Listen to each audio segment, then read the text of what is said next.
ظالم جب ظلم کرتا ہے تو وہ سمجھتا ہے کہ شاید یہی قوت، یہی طاقت، یہی جوانی، یہی اقتدار یہ قائم رہے گا،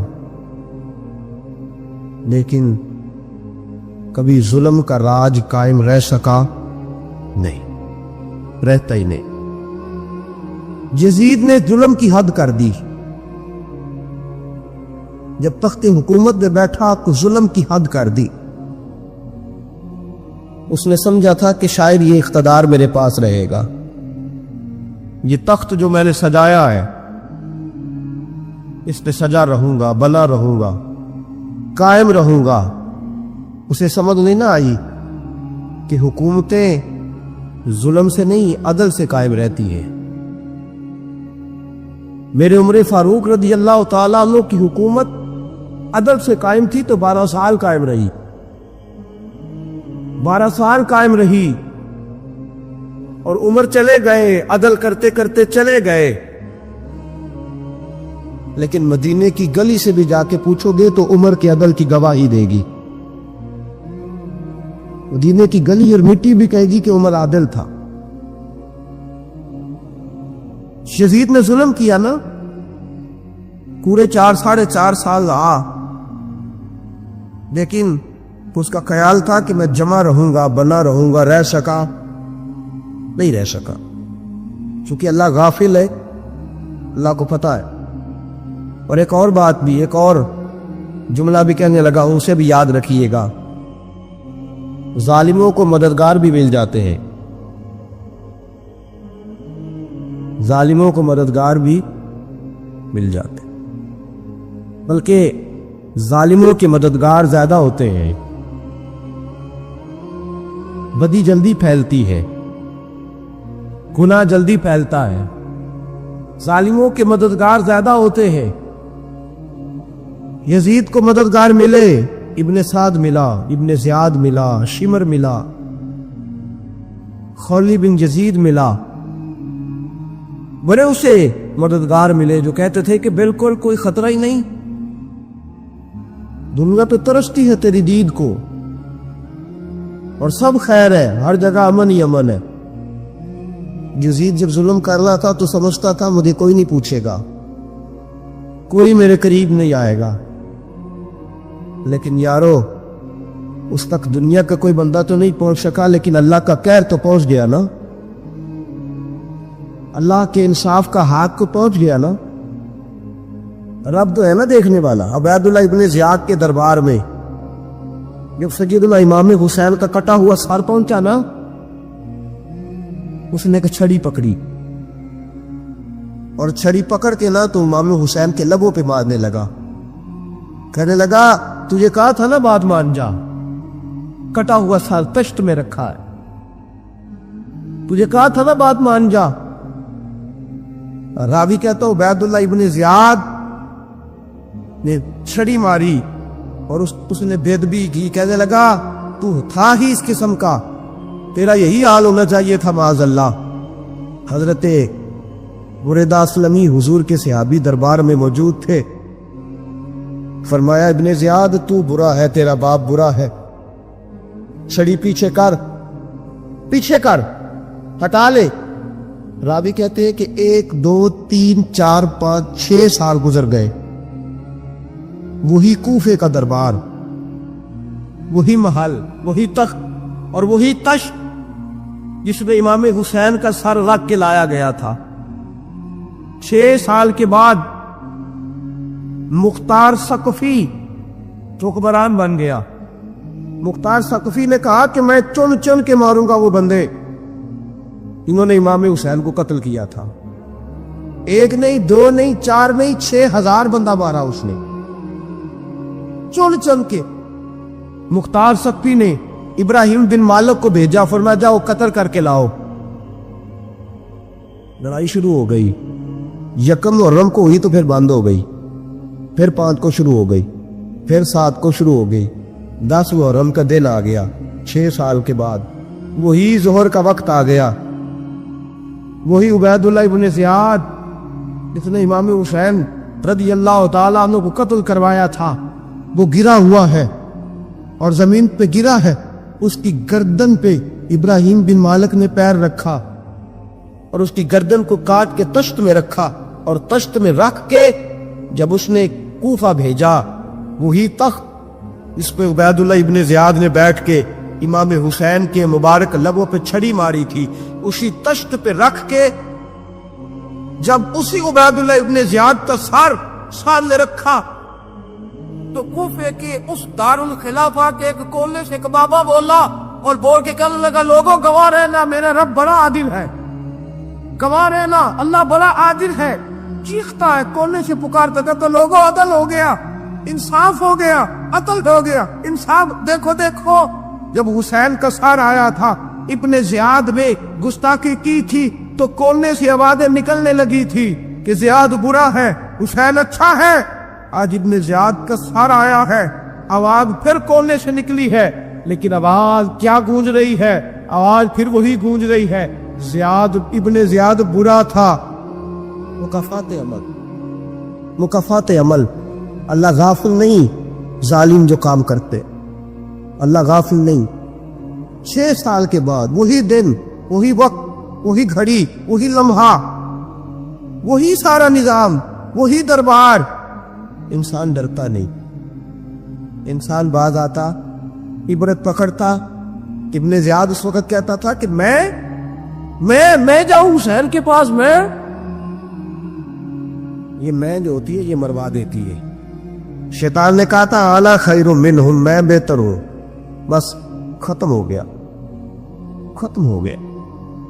ابن زیاد قتل ہوا، وہی تاریخ، وہی زمانہ، اللہ کریم نے اس کو ذلت کی موت دی، مرا، اور 30,000 فوج لے کے نکلا تھا، پھر بھی بچ سکا نہیں۔ ابن زیاد کا حال ہوا۔ ابن سعد سیابی کا بیٹا تھا، نبی پاک علیہ السلام کے پیارے سیابی کا بیٹا تھا، جناب سعد بن نبی وقاص کی اولاد۔ لیکن یاد رکھنا، اگر ایک سیابی کا بیٹا یزید بن سکتا ہے تو دوسرے کا ابن سعد بھی بن سکتا ہے۔ اور صرف یوں ہی توجہ نہ کیا کرو، ابو جہل کا بیٹا بھی تو سیابی رسول بن گیا تھا نا۔ رب فرماتا میں زندوں سے مردے اور مردوں سے زندے نکال دیا کرتا ہوں۔ میں کبھی کبھی کعبے کے اندر بت بھی رکھوا دیتا ہوں، گھر میرا اور میرے ہی شریک ہی اس گھر کے اندر راج کرتے رہتے، میری بے نیازی ہے، کچھ کا کچھ کر دیتا ہوں۔ ابن سعد مختار حکمران بنا، اور مختار ثقفی نے ابن سعد کے بیٹے حب کو بلایا، اور مزے کی بات یہ ہے کہ مختار جو بعد میں حکمران بنا نا، بڑی یاری چیز کی ابن سعد کے ساتھ۔ جتنے قاتلان امام حسین تھے وہ کوفہ چھوڑ کے بھاگ گئے، دوڑ گئے۔ اور ایک بات یاد رکھنا، ظالم بزدل ہوتا ہے، ظالم بزدل ہوتا ہے، اس کے اندر وہ اطمینان نہیں ہوتا، ڈر لگتا۔ بھاگ گئے سارے کوفہ چھوڑ کے، لیکن ابن سعد نے کہا مختار میرا یار ہے، مجھے کچھ نہیں کہے گا۔ اس کے گھر والوں نے سمجھایا کہ تو دوڑ جا، تیرا تو ظلم بھی بہت زیادہ ہے، دوڑ جا تو۔ اس نے کہا نہیں میرا یار ہے، مجھے کچھ نہیں کہے گا۔ اس نے کہا تو نبی پاک کے نواسوں کا نہیں بنا تو تیرا یار تیرا بنے گا، تو رسول پاک علیہ السلام کے خاندان کا نہیں بنا، ان کا تو نے احترام نہیں کیا، یاری کا۔ اس نے کہا نہیں مجھے کچھ نہیں کہنے والا، تم چھوڑو اس بات کو۔ حق کو پیغام بھیجا، بیٹا آیا۔ مختار نے کہا تیرا باپ کدھر ہے؟ اس نے کہا جی ابا جی اب باہر نہیں نکلتے، بس گھر کے کونے میں بیٹھ کے اللہ اللہ کرتے ہیں۔ اس نے کہا اچھا کیا کرتے؟ کہا جی گوشہ نشین ہو گئے۔ اس نے کہا اب تیرا باپ گوشہ نشین ہوا ہے؟ اب گوشہ نشین ہوا ہے؟